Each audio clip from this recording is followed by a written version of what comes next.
Welcome to Movie Mondays, where, We review the biggest piece of shit ever made. well, yeah, if you watched the last episode, we talked about how we were going to review a double feature of, The 1980s cartoon Transformers, the movie, which is one of my favorite cartoon films from my childhood. I hold it very dear to my heart. And then we were also going to watch Transformers The Last Night, so Seth could see why that movie ruined my entire life. But we only had time, To watch The Last Night. and I did not need to watch the still thinks it's 1980s garbage. version But to see how that movie was bad. next week... 2 weeks. Next Movie Monday, we're going to do a review of the 1980s cartoon film, because I want you to fall in love with that movie. So because hopefully, it's so just a non-spoiler review. This movie was physically exhausting. good. Yeah, the plot doesn't make sense. It's really confusing at times. It uses things for convenience, and it's just lazy writing, really. It comes down to it. So, beyond this point, if you... Wait, no, I got some more stuff. Okay. I'm going to talk about some good things. Mm-hmm. There were times when it did make me laugh. Yes. It was But- moderately funny. But we'll talk about why that's also not a good thing Oh, later. yeah. And, there were some scenes where it looked really good. There was, like, scenes where it was in space, the visuals and it were looked really really cool. Yeah, definitely really cool visuals. It was very good, visually appealing. Some likable characters. Some, okay. I love the John Goodman robot. Wild robot. Transformer. I forgot his name. He was in the last one, too. I don't remember his name either. That's how much he matters. I never saw Dawn of the Dinosaurs. Wait, that's Ice Age. It's Transformers: Age of Extinction was the last one before The Last Night. I like Transformers Dawn of the Dinosaurs better. Yeah, me too, honestly. So, you want to just jump right in, do the spoiler part now? Yeah, don't watch Alright. this movie unless you really want to. I did not like it. Yeah, it's physically exhausting to watch. It's It was a chore. 2.5 hours of. It probably could. You probably could have crunched that down to like an hour and a half, and it would the whole plot would have stayed the same. Okay, so from this point on, if you don't want any spoilers for Transformers: The Last Night, then don't watch this video. Go pause right now, pause it, then watch it. Pause it, watch the movie, watch the whole 2.5 hours. I'll see you in 2.5 hours, alright?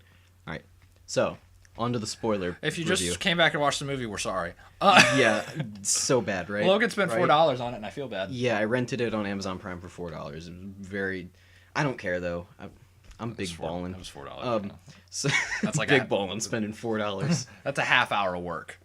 Actually, that's not a bad deal. Two and a half hours for half hour work.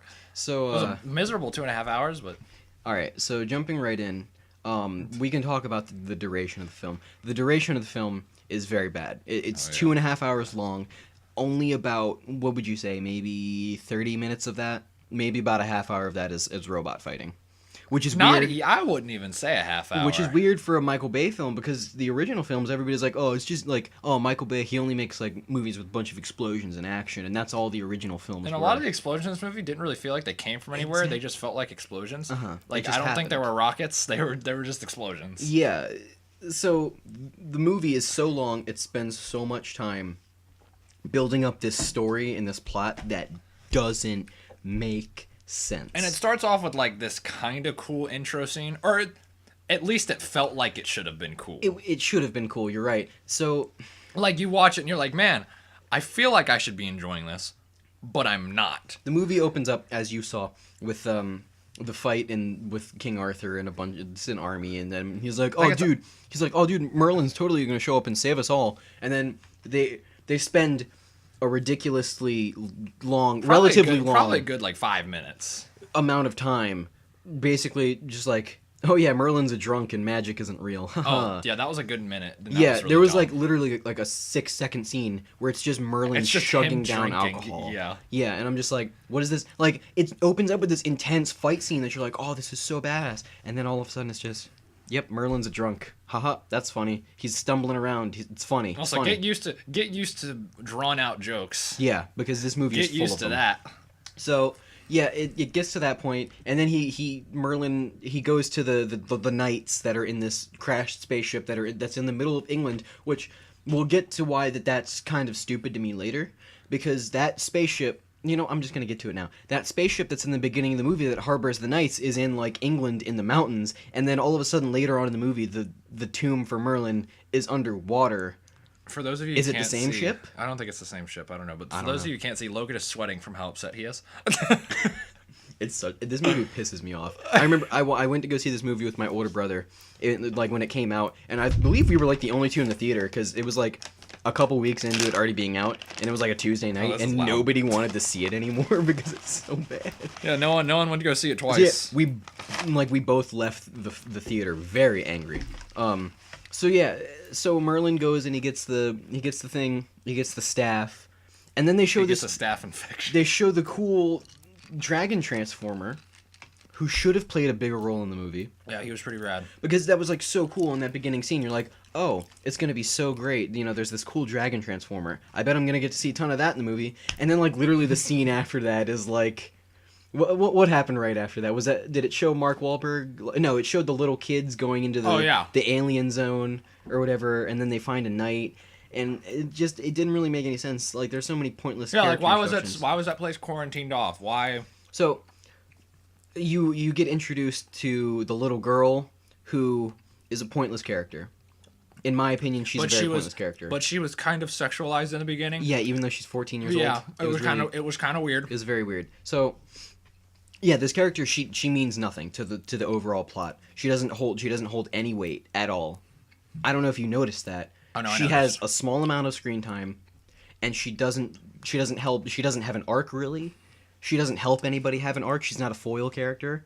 She's just there, and she's like, you think it's gonna build up like this mother, but like they make her seem like she's important, like this father-daughter relationship with her and Mark Wahlberg, but they really don't play on that at all. Because after Cogman takes Mark Wahlberg's character to England, she just doesn't matter anymore, and then she shows up for the final act for no good reason whatsoever, and she doesn't play any. Her little robot friend has his little shining moment, sort of. I mean, I don't even like barely. Really, yeah. So, right off the bat, you got multiple pointless characters that don't matter, that don't hold any weight in this movie. So after that, what happens? Cade Yeager, who is Mark Wahlberg's just character, comes out of nowhere with C4 and bombs and guns. And there's this talisman, and there's this whole stupid big plot being set up. And, oh, God, it's just so bad. Because it's like, oh, the talisman, it's important. And then Megatron... Okay, we need to talk about this. You need to talk about it. I'm just going to let you take the floor here. It was a little after this scene in the movie where they're like, oh, yeah, we need to work with Megatron because something big is happening. The government's trying... Yeah. And then, so, like, in the middle of, like, this movie, like, it's this serious-ish movie. There's, like, this weird montage. Yeah, there's a weird montage that's, like, a Suicide Squad, like, introduction to these, Decepticons that... No, I'm good. That calm you down, maybe. That Megatron wants out of robot jail. And it's just this suicide, like, it shows their names across the screen, and they're all these goofy, and they have characters. like one-liners, and they're like, yeah, how's your wife? And it's like, what's happening? Mm-hmm. And then there's when my problem kind of started showing, was that you had like serious characters like Optimus, who was barely in the movie. Then you had like Megatron, who was always being serious. Well, he was frozen for half of it, floating through space. And then you had you had all the military guys trying to be serious about this thing, but every other character in the movie is a goddamn comic relief character. Oh, and like they're comic relief characters, but only like 2 of them are actually funny. Exactly. Like every character is a comic relief character, which in cinema, comic relief is supposed to be like when something big or like tragic is about to happen, they're supposed to bring relief with their comedy. You don't need comic relief all the time. Like that's when it just becomes a comedy movie. The serious parts feel like relief from the comedy. Exactly. It's just basically an action comedy at this point, and it's stupid. I hate it because you got. I can tell. All right, let's point out all of the characters that are comic relief characters. There's like the nerd. There's the nerd black guy who works. Black guy who works for. I don't even think he had a name. I'm sure he did. Yeah. But yeah, But see, we just don't remember him because he's a pointless character. And he was kind of charming. I liked him as a character, but none of his jokes were funny. He made like a tax evasion joke. They all missed the mark, all of them, every single one. So yeah, you got And I liked him as a character. He had a lot of potential. you got one right there who's the comic relief, the black guy who works for Cade Yeager. You've got the Australian Transformer. All of the Transformers, all of the Autobots are really comic relief characters because you got the samurai guy who's like, "Oh, I'm so calm," and then all of a sudden he's like, "He's not really that calm." He's kind of racist. Yeah, and then you've got like the Australian Transformer who's always cracking jokes, and you got John Goodman's like old war veteran Transformer who's always cracking jokes. I really loved him. He's very charming. And then you've got Mark Wahlberg like making dick jokes every 5 minutes, and then like you've got You're so mad. the English chick who becomes the love interest for no good reason With the whatsoever. really forced sexual tension. Who's a descendant of Merlin, so she can handle the staff and plays polo for some reason. Yeah, there was a polo scene for no good reason. Let's see. Pretty much every character in the film at some point. There's the C-3PO robot. Yeah, Cogman. You've got Anthony Hopkins' character, the leader of the Witwicken Society, who was really just kind of dumb. Yeah, but he had so many comic relief parts. It's just everybody was trying too hard to be funny for no good reason. And I mean, I guess you can say that like, no, because even in the originals, like Shia LaBeouf's character, like he would be kind of comic reliefy sometimes. But there was still serious moments, in those movies. There were still serious moments. But this movie was like, man, it's almost like they looked at the old movies and they were like, man, people really like when the Transformers movies were funny. So we should just amp up the funny. And then they try too hard to amp up the funny, and then it just takes away from the story. The plot. Do you want to move on to the plot? We can move on to the plot. I just want to talk about enough about how much the comic aspect relief. ratio changing all the time really bothered me. Yes, and that's a thing in modern movies. It drove me. I've never noticed it in a movie before. It's in all sorts. If you watch a movie in the theaters, you won't notice it as much. But when you especially modern day action movies and stuff like that. Oh man. Or these big movies like Kong Skull Island has a lot of that, where the aspect ratio will change because some scenes are shot with an IMAX camera specifically for IMAX, and then the rest of the scenes aren't. But I think what bothered me so much is that it would go really fast. Like it would go boom IMAX, boom normal, boom IMAX. And that's a big complaint I had when I left the theater. I remember talking about that with my brother. It was like every second, it's like the aspect ratio would change with every little scene, and it would just go back. And I don't know if that bothers normal people, but it drove me insane. Which any of you don't understand, it goes from aspect ratios, like when it goes from widescreen to full screen to widescreen to full screen. And it was probably only like a couple inches difference on my TV, but it still really drove me insane. Yeah, it was really like it's so bad. I remember distinctly during the big fight scene, it did it like 5 or 6 times in a span of probably 20 seconds. Yeah, it's really annoying when movies do that, and that's the thing with these modern blockbuster movies. They do that a lot. I've never noticed that. When it's done poorly, you can definitely tell, and that's an example of when it's done poorly. Some other things they did poorly. Sometimes the animation, especially for Cogman, looked really bad. He was really stiff and weird. The talisman that crawls around Cade Yeager's body. That thing looked really bad. It just looked like a tattoo that moved. Yeah, it kind of looked like liquidy, and I don't think it was supposed to look like that. Yeah, it didn't look very good.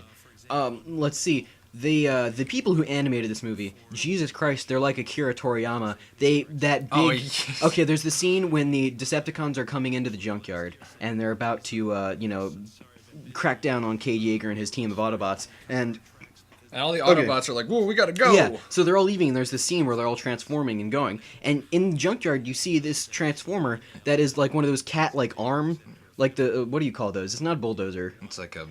It's a construction thing. I used to know the name of it, but I forgot. It's one of those big digger arms. Yeah. Sure. So...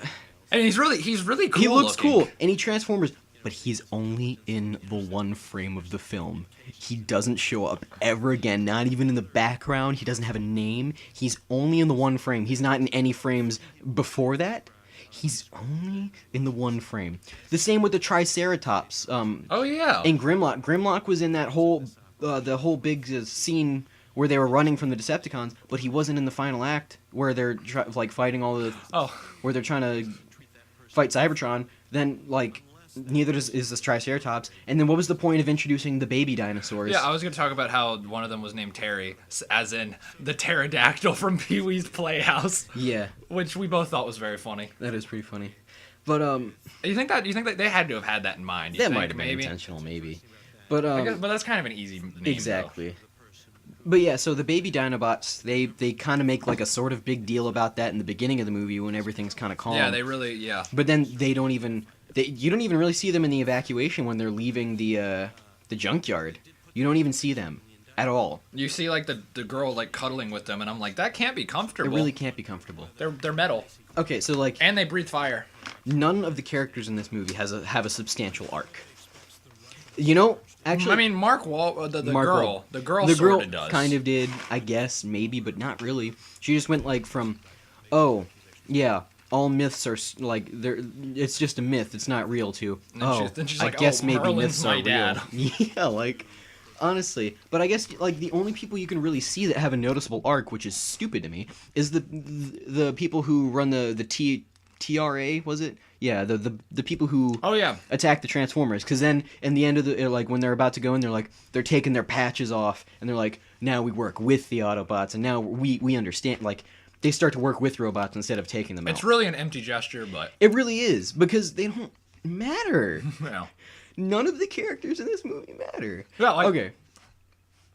Like when what's his face, Anthony Hopkins' character exploded, I was just like, well, yeah, whatever. Right. Like, nobody cared that Anthony Hopkins' character dies. Nobody, except for Cogman. And he didn't really care that much. Yeah, he was like, the exact quote was like, out of all of the Earls I have had the pleasure of serving, you were the coolest. And I'm just like, he just died, and you're doing even comic relief right there. Yeah.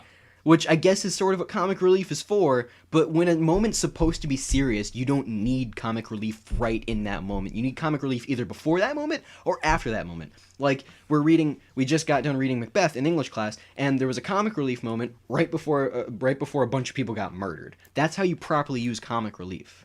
It's to relieve a tension, like a moment of tension. Honestly, I'm so tired after watching that movie. Yeah, so am I, but I can like, keep going. I can keep going all day about this movie, dude. Dude, I just like completely zoned out. I'm not even gonna go into why it ruined, because then I would spoil the 1980s film for you. So yeah, and we gotta watch that. Next movie Monday, we're definitely gonna be talking about that, and that's when I'll go into how they took all the characters, like a bunch of characters and stuff from that movie, and ruined it. They already ruined one of the major plot points back in the original, or back in the second movie. They ruined it. It's not like the old movie's gone, but I get what you're saying. No, but it's like, growing up watching that 1980s movie, the cartoon, I would have loved to see that translated into live action, like, beautifully, and like, it would have been so cool to see like a modern interpretation, but then they ruined it. There's like the Enchantress girl, and she's like, Quintessa. She's like a dominatrix sort of, and there's this one part where she's like, "Now I control you," and I'm like, "What's happening here?" Thank you for reminding me. Oh God, here we go. So yeah, Quintessa, she takes control of Optimus Prime's mind, and he's a bad guy for half the movie, even though he's only in maybe about 15 to 20 minutes of the movie, maybe if that.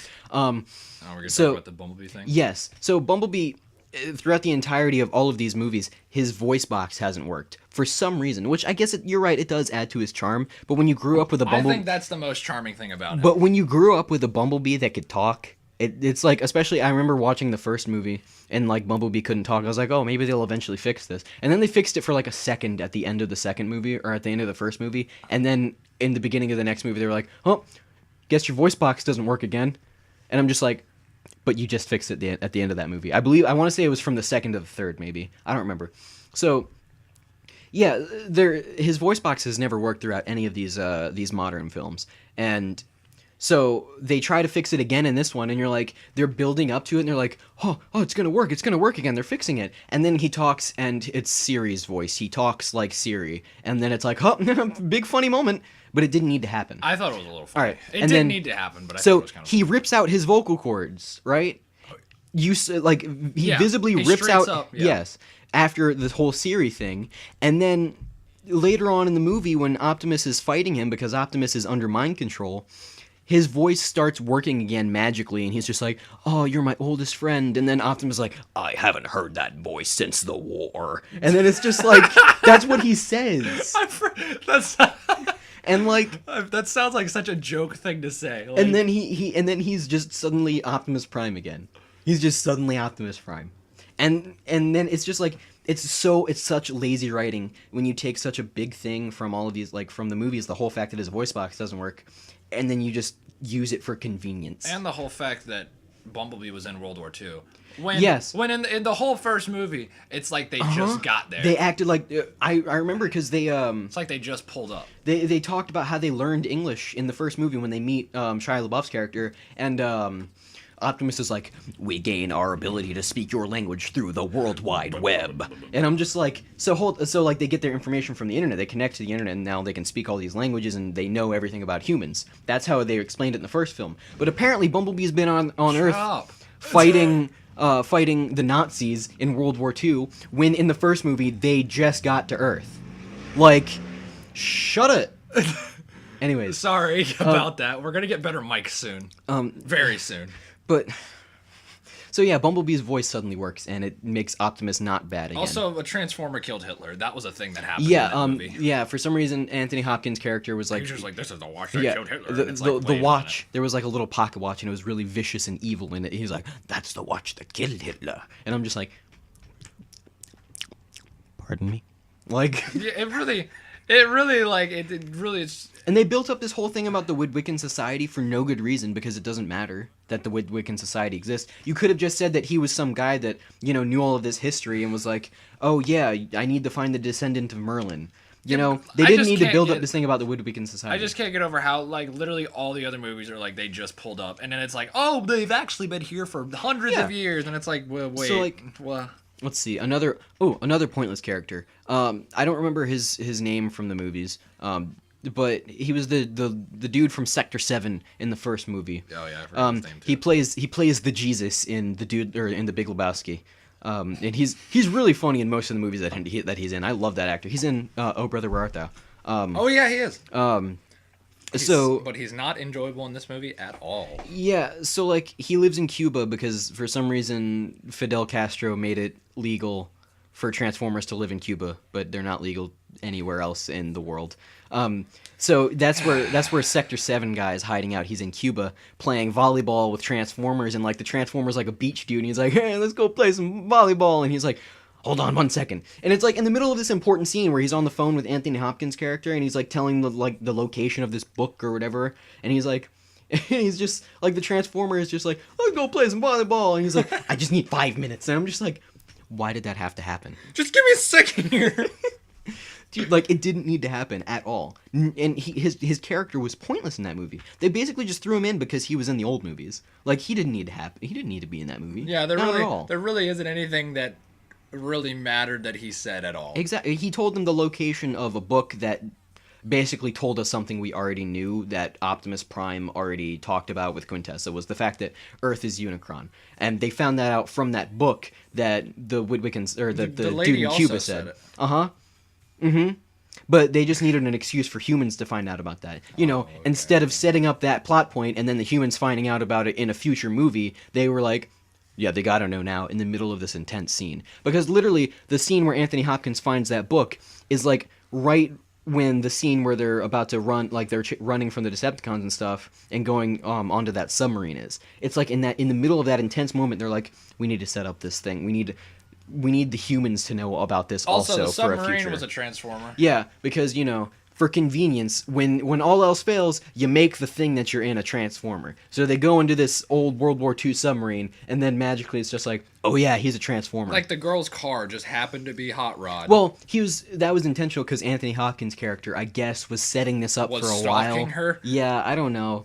And I'll get into why Hot Rod pisses me off as a character when we talk about the old movie, because he's in the old movie. Well, except the fact that he's French in this movie, and he's literally like Pepe Le Pew.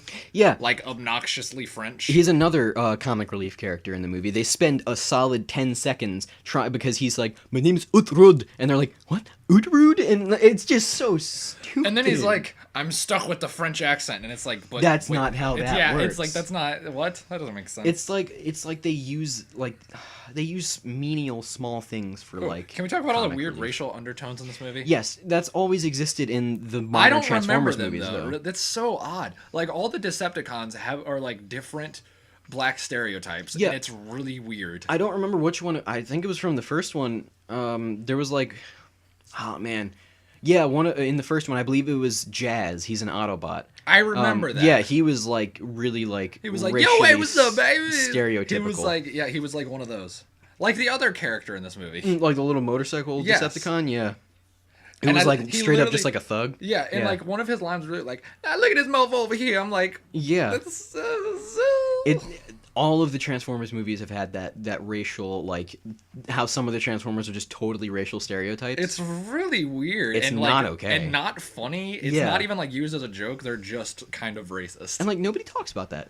That's something nobody talks about. Nobody is like, you never see any articles about like Michael Bay is racist Transformers. Because it's not even like it's very blatant. It is blatantly obvious.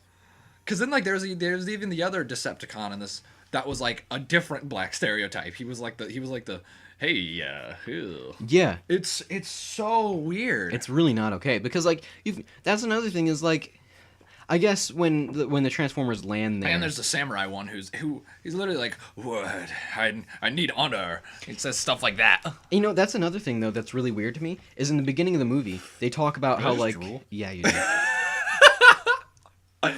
Anyway. So yeah, in the beginning of the movie, they're like talking about like, oh, all of these Transformers keep landing on Earth, like it's gonna be a big plot point,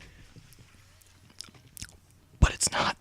It's not. The fact that they keep landing on Earth doesn't matter. You don't see any new Transformers. They're all Transformers that have supposedly existed in this universe for a long time now. Ones that are random that don't have names that die really soon. Exactly, For no reason. because there's literally Transformers that will show up out of nowhere that have no names and just get killed, like that green one that was in the fight scene in the abandoned town where they cut his head off. He wasn't in a previous scene and was not established as a character. Yeah, and then he just like dies really quick. They just cut his head off. And then but then the other Transformer got his head cut off and he was like, oh, that's a Yeah, shame. he was alive. They cut his head off and he was alive.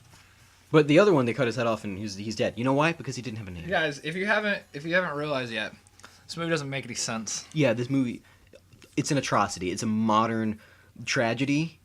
The fact that it exists makes me sick. My disappointment is immeasurable, and my day is ruined. So, you know, honestly, I really want to keep ranting about it, but I'm getting like so worked up that I'm forgetting points about this He's movie. really sweating. Like, I'm not joking. Because this movie sucks. It's also so kind of bad. hot in here, though. It is very hot in here. We can't like turn the fan on because it's loud.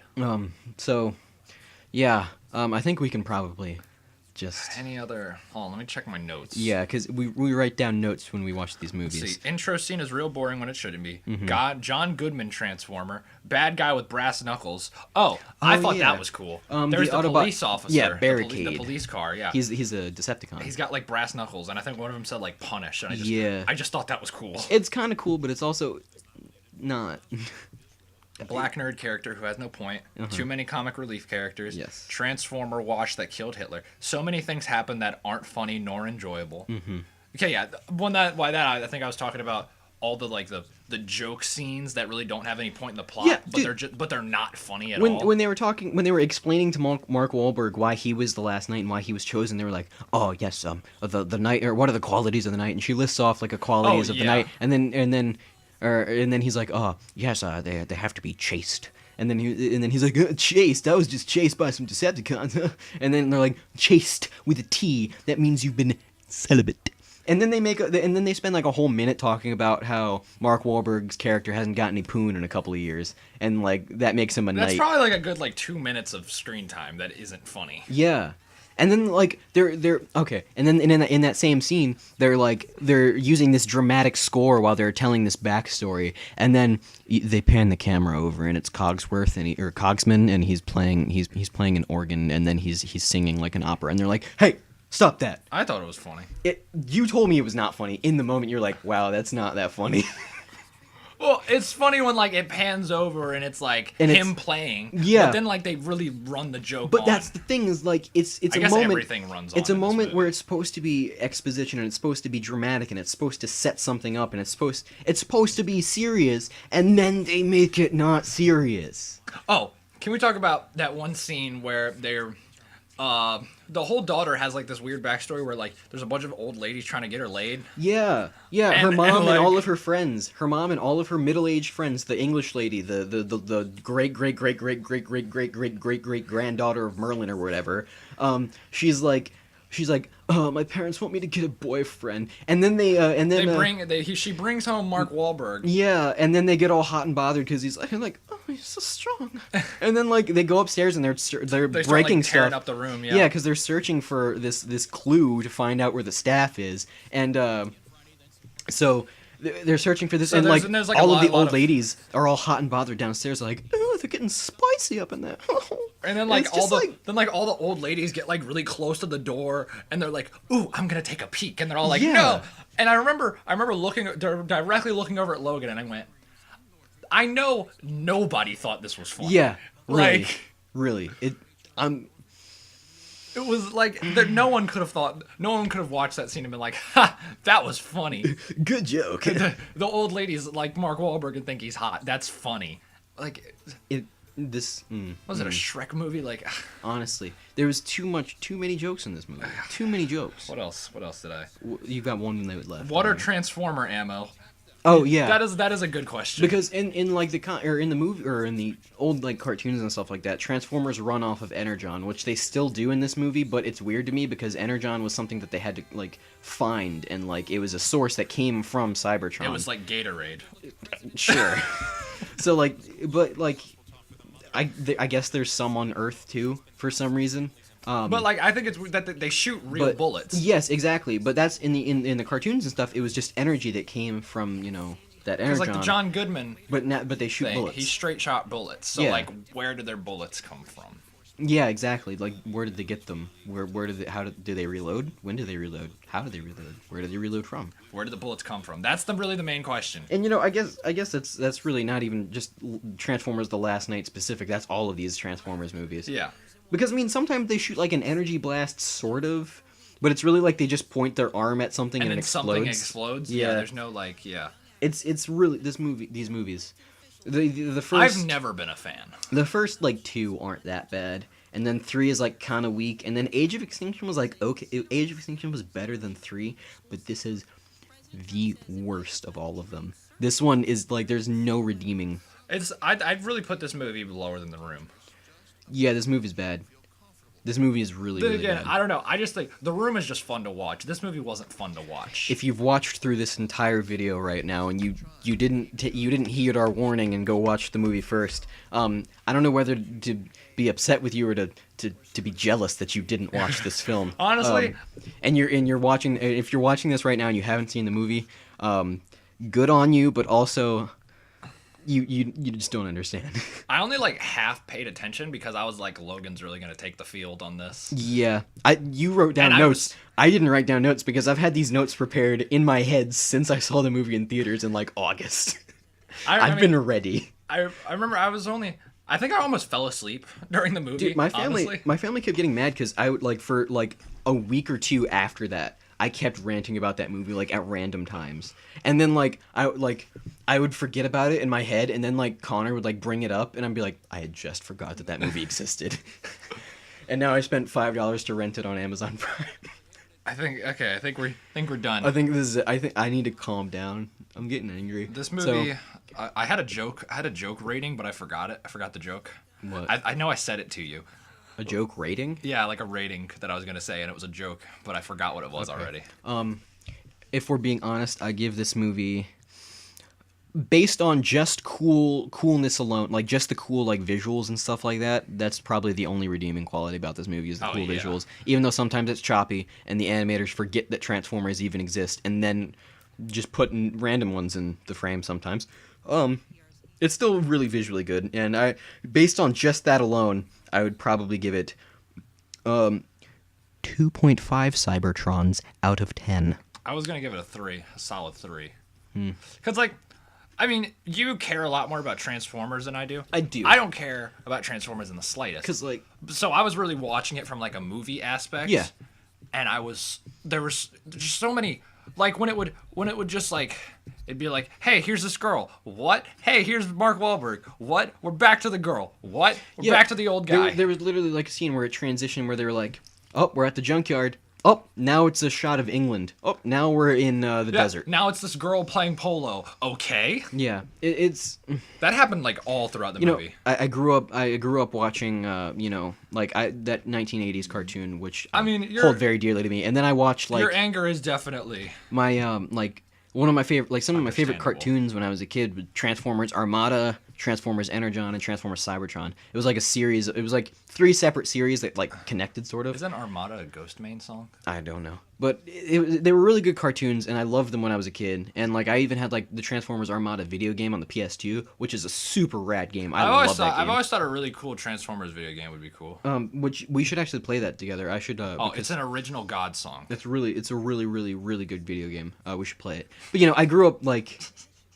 Your visual joke doesn't make sense. He put his hair in front of his eyes like a blindfold. I thought it was funny. Oh, it's also a song by Black Tiger Sex Machine.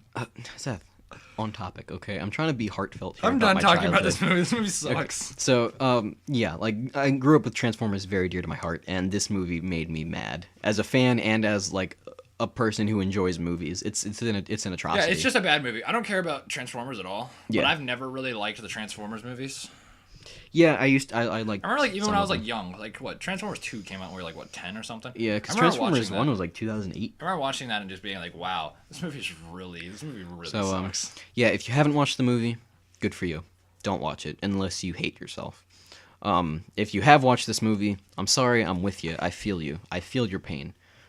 It's been a bad day. Zane Pain.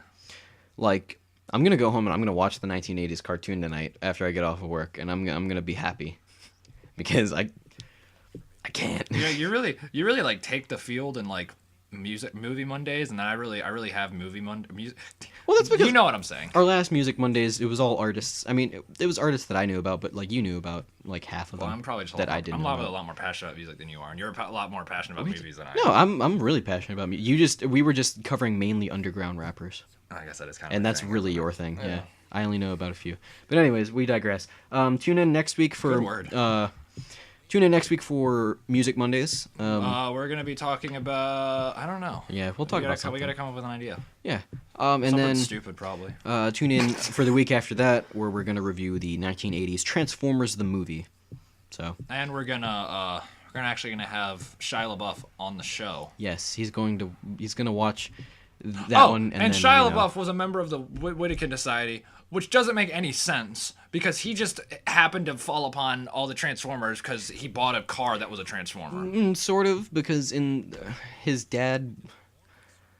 granddad was part of the Woodwickin. Oh, yeah. Yeah, his name was These movies suck. God, these movies really do suck. All right, well, thank you all for watching. Thanks for dealing with Logan. If I know it's hard. if I leave you with anything, I leave you with A kiss. Transformers. Roll out and subscribe and like Autobots. and favorite. Roll out. Autobots, like, favorite, and subscribe. We have to find the Allspark. Okay, bye guys. We love you. Like, comment, and subscribe. Love us, please. Give us attention. Tell your friends. Tell your dad. Tell your grandma. Call up Shia LaBeouf. Tell him about the show. His number is 888. This movie sucks. Wow, that was the horrible joke. All right, bye guys.